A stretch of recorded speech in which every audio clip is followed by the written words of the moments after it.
നമസ്കാരം. Raf talk ഫുട്ബോളിലേക്ക് ഏവർക്കും സ്വാഗതം. സീസൺ അവസാന ഘട്ടത്തിലോട്ട് അടുക്കുമ്പോൾ ബാലൺ ഡിയോർ സാധ്യതകളിൽ വലിയ മാറിമറിയലുകൾ സംഭവിച്ചിരിക്കുന്നു. ഒലീസെ വലിയ രൂപത്തിൽ മുന്നോട്ടേക്ക് കയറി വരുന്നു. എംബാപ്പയും വിനിയും പോലെയുള്ളവർ താഴേക്ക് പോകുന്നു. ലാമിനെ യമാലിൻ്റെ സാധ്യത ഒരല്പം മങ്ങിയോ എന്ന ചോദ്യം ഉയരുന്നു.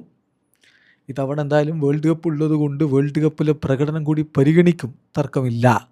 പക്ഷെ നിലവിൽ ഏറ്റവും അധികം ബാലൺ ഡിയോർ സാധ്യത ആർക്കാണ്? നമ്മൾ സ്കോർ 90യുടെ ഒരു പ്രോബബിലിറ്റി പരിശോധിക്കുകയാണ്. അവർ ബുക്ക് മേക്കേഴ്സ് ഓടൊക്കെ നോക്കിയിട്ട് തയ്യാറാക്കിയിട്ടുള്ള ഒരു പട്ടികയാണ്.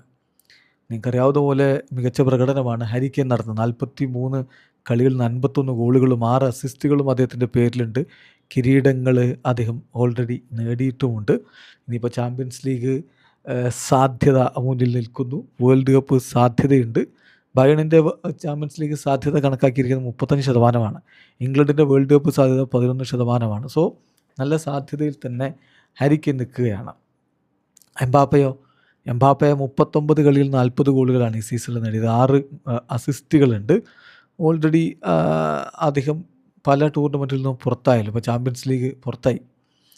ഇനിയിപ്പോൾ ലലിഗയ്ക്ക് സാധ്യതയുണ്ടോയെന്ന് വെച്ചാൽ വളരെ ചെറിയ സാധ്യതയാണ്, കണക്കാക്കിയിരിക്കുന്നത് 2%. വേൾഡ് കപ്പ് സാധ്യതയുണ്ടോയെന്ന് വെച്ചാൽ അതുണ്ട്. കാരണം ഫ്രാൻസ് മികച്ച ടീമാണ്. 16% അദ്ദേഹത്തിൻ്റെ വേൾഡ് കപ്പ് കിരീട സാധ്യത കണക്കാക്കിയിരിക്കുന്നത്. എന്തായാലും ഇപ്പോൾ ഏറ്റവും അധികം ബാലൺ ഡിയോർ സാധ്യതയുള്ള 5 താരങ്ങളുടെ ലിസ്റ്റ് പ്രോബബിലിറ്റി വെച്ചുകൊണ്ട് സ്കോർ 90 പുറത്തുവിടുന്നുണ്ട്. ഒന്ന് ഒസ്മാൻ ഡെംബലയാണ്. ഒസ്മാൻ ഡെംബലയുടെ ബാലൺ ഡിയോർ പ്രോബബിലിറ്റി കണക്കാക്കിയിരിക്കുന്നത് 7%. PSG ഇപ്പോൾ മികച്ച രൂപത്തിൽ മുന്നോട്ട് പോയിക്കൊണ്ടിരിക്കുന്നു. പിന്നെ ഫ്രാൻസിനോടൊപ്പം വേൾഡ് കപ്പ് സാധ്യത കൂടി അദ്ദേഹത്തിനുണ്ടെന്ന് നോക്കുക. അതോടൊപ്പം 4ാമത് ഇപ്പോൾ FC ബാഴ്സലോണയുടെ യുവതാരം ലാമിനെ യമാലാണ്. 13% അവൻ്റെ ബാലൺ ഡിയോർ പ്രോബബിലിറ്റി കണക്കാക്കിയിരിക്കുന്നത്. പിന്നെ 2-3 സ്ഥാനങ്ങളിലായിട്ട് കിലിയൻ എംബാപ്പയും ഒലീസയും ഉണ്ട്. എംബാപ്പയുടെ ബാലൺ ഡിയോർ സാധ്യത 14% കണക്കാക്കുമ്പോൾ ഒലീസയുടേതും അതുപോലെ 14% കണക്കാക്കിയിരിക്കുന്നത്. എന്നാൽ ഒന്നാമതോ അത് ഹാരി കെയ്നാണ്.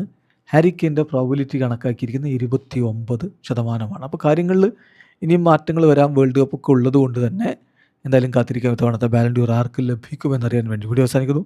ഫുട്ബോൾ ലോകത്തെ കൂടുതൽ വിശേഷങ്ങളുമായി റാഫ് ടോക്സ് എടുത്താം.